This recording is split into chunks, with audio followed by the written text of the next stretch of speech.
जानो एलै नया साल तोनी छुए दी है गाल खुश छियो हम तोरा के दिल देख के।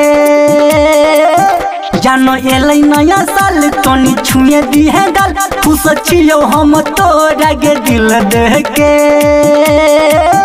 नया साल में चुमा देबो जान तू आई हा ग्रीटिंग कार्ड लेके। नया साल में चुमा देबो जान तू आई हा ग्रीटिंग कार्ड लेके।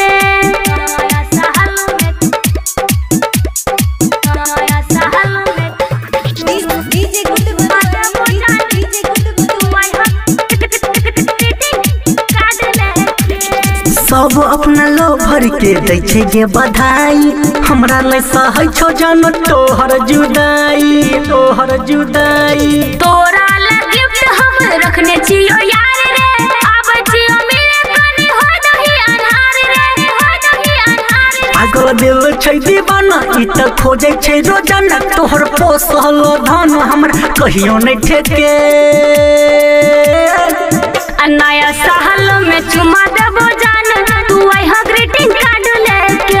नया साल में चुमा देबो जान तू आई हा ग्रीटिंग कार्ड लेके। नया साल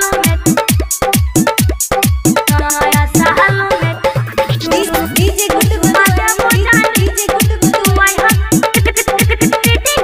कार्ड लेके। बहुते घूमलियो पीछे तो बदलही नंबर कहिया घुसे भी अपना दिल के अंदर।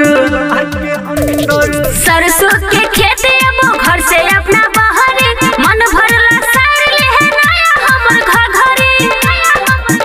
जान करी हन ले तो हमरा है तो ने बेट रब के इंजन हमर लूटी फेके। नया साल में चुमा देबो जान तू आई हा ग्रीटिंग कार्ड लेके। नया साल में चुमा देबो जान तू आई हा ग्रीटिंग कार्ड लेके।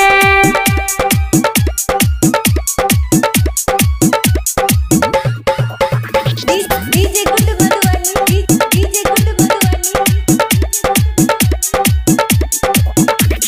रहे खुशहाल हाल रहो तोहर अच्छा आर्यन सम्राट कैलाश प्यार करो साचा प्यार करो साचा। रिंकू छ तोहर तोरे रे रहतो आई लव यू जिंदगी भर तोरे रे कहतो तोरे रे कहतो। नहीं निर्मल से छुपई है बात गोविंद के पतई है नहीं तो देखी देखी लगतो खूबे खोके।